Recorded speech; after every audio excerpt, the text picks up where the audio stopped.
Le télescope spatial James Webb est sur le point d'être l'une des avancées les plus importantes pour l'humanité en matière d'observation de l'espace, car il est bien plus puissant que tous les autres télescopes spatiaux jamais lancés par l'homme.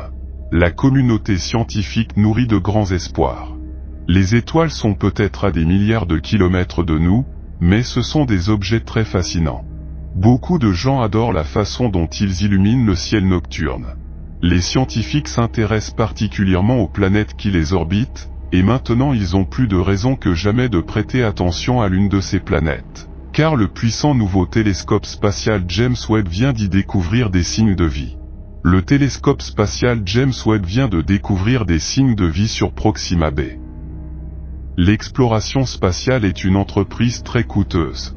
Cependant, lorsque la NASA a entrepris de développer le télescope spatial le plus puissant de l'histoire, l'agence n'avait aucune idée que cela coûterait autant en temps et en argent. Le télescope spatial James Webb, le nouveau chouchou de la communauté mondiale des sciences spatiales, coûterait à la NASA et à ses partenaires 10 milliards de dollars et des décennies pour le concevoir, le construire et le tester. Le coût et le temps étaient loin d'être les seuls problèmes avec le James Webb. Le télescope spatial James Webb est très complexe et coûteux, avec une structure semblable à un origami et 344 points de défaillance uniques. Lors de son ascension vers son emplacement permanent sur L2, les 18 miroirs cryogéniques en forme de nid d'abeille dans sa partie supérieure ont dû être dépliés et agrandis pour former un grand miroir d'une taille finale de 6,5 mètres. Et chacun des 18 les pièces hexagonales du miroir dans la partie supérieure devaient être alignées à moins d'un 5e millième de la largeur d'un cheveu humain. Le James Webb vient de découvrir des signes de vie sur la planète Proxima b, ce qui signifie une percée dans l'exploration de l'espace lointain. La température de fonctionnement du James Webb est cruciale pour son bon fonctionnement, et il doit être maintenu à des températures extrêmes et inimaginables. Le télescope spatial James Webb utilise de l'hélium pour refroidir ses instruments à des températures cryogéniques afin d'atteindre son ambitieux trajet d'observation de 14 milliards d'années.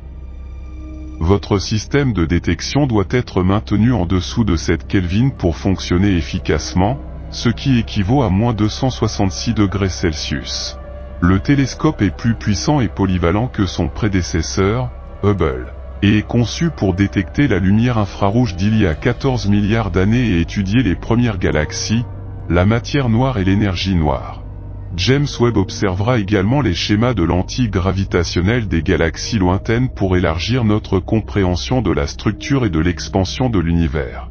La caméra principale du télescope se concentrera profondément sur une partie du ciel pendant de longues périodes pour collecter autant de lumière et d'informations que possible.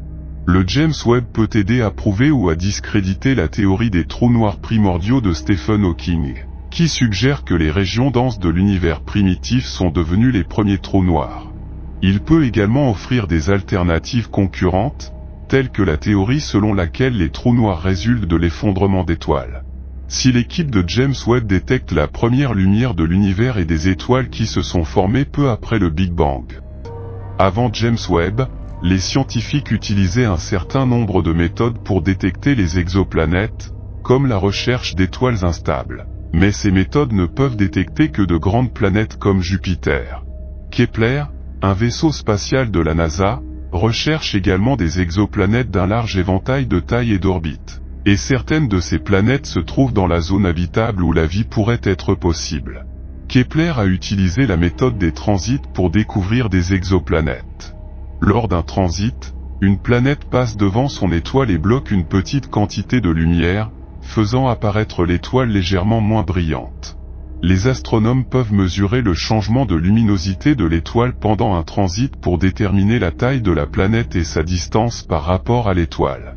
Le James Webb pourra étudier l'atmosphère des exoplanètes lors d'un transit en utilisant différentes longueurs d'onde pour mesurer la composition et la température de l'atmosphère.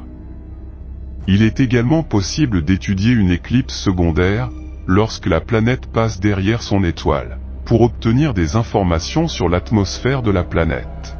Cependant, l'approche unidimensionnelle utilisée pour étudier l'atmosphère des exoplanètes ne tient pas compte des variations de longitude et de latitude, ce qui peut produire des approximations non valables sur Terre. Les Jupiters chauds sont des exoplanètes de la taille de Jupiter qui orbitent près de leur étoile et ont des températures élevées. Ils tournent autour de leur étoile à la même vitesse qu'ils tournent autour d'eux-mêmes, ce qui signifie qu'un jour et une année ont la même durée sur ces planètes.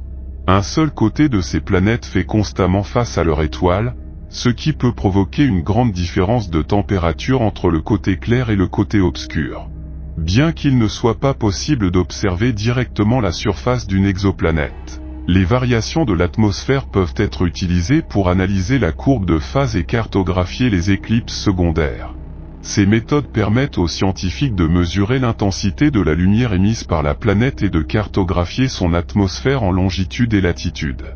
Le télescope spatial James Webb sera en mesure de fournir des observations précises et détaillées sur une large gamme de longueurs d'onde et de mesurer la variation tridimensionnelle des atmosphères d'exoplanètes, nous permettant d'approfondir notre compréhension des processus atmosphériques.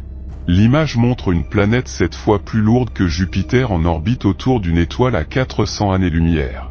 Elle a été prise par le télescope spatial James Webb et montre la capacité de ce télescope pour l'imagerie directe des planètes semblables à la Terre.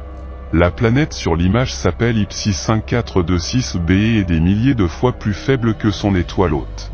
L'équipe d'astrophysiciens dirigée par Sacha Hinckley a utilisé un coronographe pour bloquer la lumière de l'étoile et obtenir l'image. La planète orbite 100 fois la distance de la Terre au Soleil et a une température torride de 900 degrés Celsius. C'est trop grand et trop chaud pour la vie telle que nous la connaissons, mais sa taille la rend intéressante pour les scientifiques. Le James Webb peut également étudier des exoplanètes de la taille de Neptune et d'Uranus en raison de sa stabilité exceptionnelle. Proxima b intéresse les scientifiques pour plusieurs raisons. Ce pourrait être la première planète où la vie extraterrestre est découverte. Elle orbite autour de l'étoile la plus proche de nous, mais Proxima Centauri fait partie d'un étrange trio stellaire que les astronomes ne comprennent toujours pas entièrement. On ne sait pas si Proxima Centauri est gravitationnellement liée à l'autre paire dans une sorte d'orbite ou si elle ne fait que passer. S'il est attaché, il faudrait 500 000 ans pour orbiter autour d'Alpha Centauri. Si ce n'est pas le cas, il faudrait des millions d'années pour quitter la région.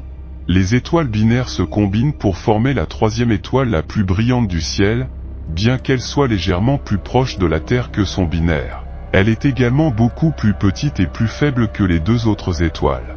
Proxima Centauri est une étoile assez petite, seulement plus d'un dixième de la taille de notre Soleil. Cependant, si vous deviez regarder le ciel depuis Proxima b, la naine rouge apparaîtrait environ 3 fois plus grande que le Soleil à quelqu'un sur Terre. La planète orbite autour de son étoile mère à une distance de 4,6 millions de miles ou 7,5 millions de kilomètres, soit seulement 5% de la distance entre la Terre et le Soleil. Proxima b a été détecté par les efforts du docteur Guillaume Anglada SQD de l'université Queen Mary en utilisant la méthode de l'effet Doppler. Les astronomes ont utilisé le High Precision Radial Velocity Planet Finder de l'Observatoire européen austral pour analyser les données à l'aide de l'outil logiciel. En avril 2019, un signal radio appelé BLC1 a été détecté dans la région de Proxima Centauri à la suite du projet Breakthrough Glisten, qui recherche une communication extraterrestre intelligente. Le signal a été capté par le radiotélescope Xiro Parkes en Australie et a été détecté après avoir filtré des millions de signaux.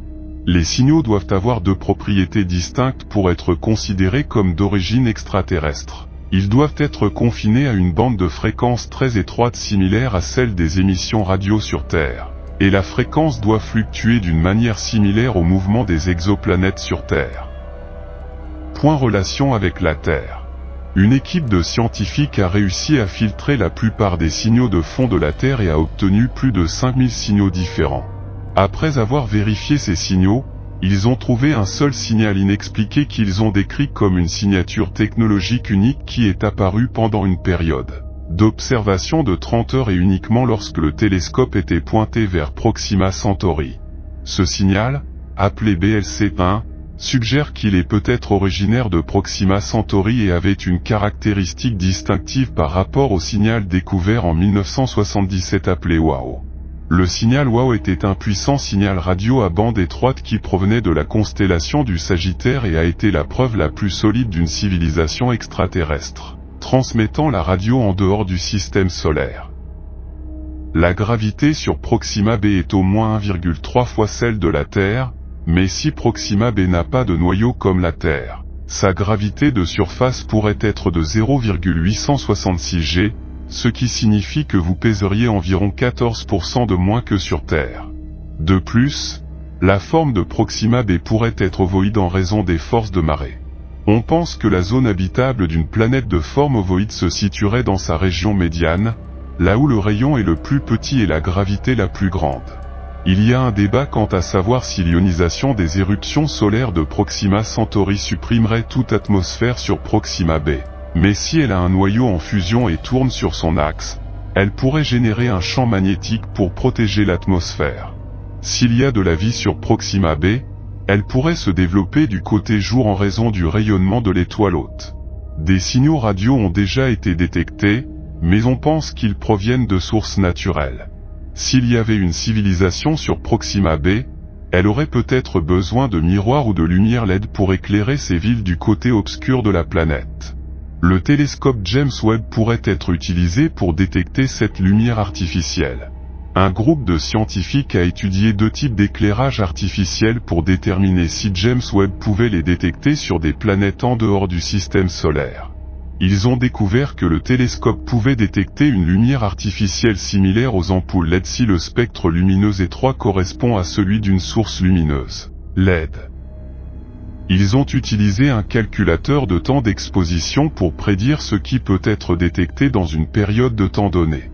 Ils ont également tenté de déterminer à quoi ressemblerait la Terre si elle devait orbiter autour de Proxima Centauri.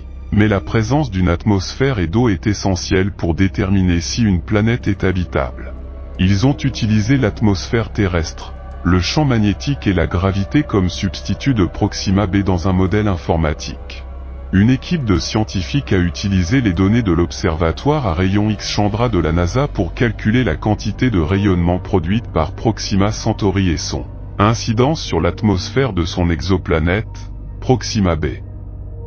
Le rayonnement ultraviolet à haute énergie extrême de l'étoile dépouille son exoplanète de son atmosphère en ionisant les gaz atmosphériques et libérant des électrons chargés.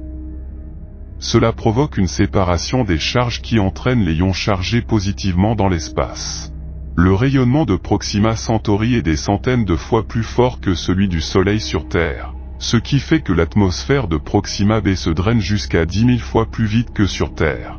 Proxima b est tournée vers Proxima Centauri, ce qui signifie qu'elle présente toujours la même face à l'étoile en raison de la force de marée que l'étoile exerce sur la planète. En effet, Proxima Centauri a un diamètre angulaire 2,86 fois supérieur à celui du Soleil vu de la Terre et 40 fois la densité du Soleil, ce qui signifie que la force de marée qu'elle exerce sur Proxima b est 939 fois supérieure à celle que le Soleil exerce sur la Terre. Proxima b a un côté chaud et un côté froid, mais dans la zone crépusculaire, la température est bonne pour vivre et les fermes solaires peuvent très bien fonctionner. La lumière sur Proxima est plus faible que sur Terre et est polarisée vers le rouge, ce qui peut affecter l'agriculture, mais les cellules solaires et les LED peuvent être utilisées pour faire pousser des plantes. Les colons peuvent choisir de vivre à n'importe quelle température moyenne et d'éviter les éruptions solaires en gardant les dangereuses Proxima et Tauri juste au-dessus de l'horizon. James Webb cherchera la vie sur Proxima b en détectant la biosignature VRE, qui est un mélange de lumière rouge et infrarouge émise par la végétation similaire à celle trouvée sur Terre. Ils rechercheront également des signes de vie dans l'atmosphère de l'exoplanète à l'aide de la spectroscopie, qui révélera la composition de l'atmosphère et la présence éventuelle de vie si une atmosphère similaire à celle de la Terre est trouvée. De plus, la vie technologique pourrait également être identifiée en recherchant des produits chimiques non naturels, tels que les CFC, qui pourraient indiquer la présence d'une civilisation extraterrestre. Cependant, si les formes de vie sur Proxima b ne ressemblent pas à celles de la Terre, les scientifiques devront envisager la possibilité qu'existent des extrémophiles, des organismes qui survivent dans des environnements extrêmement hostiles où la vie est impossible pour d'autres créatures vivantes. Il existe des organismes sur Terre, appelés extrémophiles, qui peuvent survivre dans des environnements hostiles tels que des températures extrêmes, des acides forts, etc. Cela suggère que la vie pourrait exister dans des conditions inattendues sur d'autres planètes, y compris Proxima b. Bien que les scientifiques devront peut-être développer de nouvelles techniques pour détecter cette vie, ils se concentrent pour l'instant sur la recherche d'une vie semblable à la Terre, à commencer par le système TRAPPIST-1, qui compte 7 planètes rocheuses similaires à la Terre, et 3 d'entre elles se trouvent dans la zone habitable. L'étoile TRAPPIST-1 est plus froide et plus petite que notre Soleil, mais les planètes sont suffisamment proches pour recevoir des niveaux de lumière similaires à ceux de la Terre.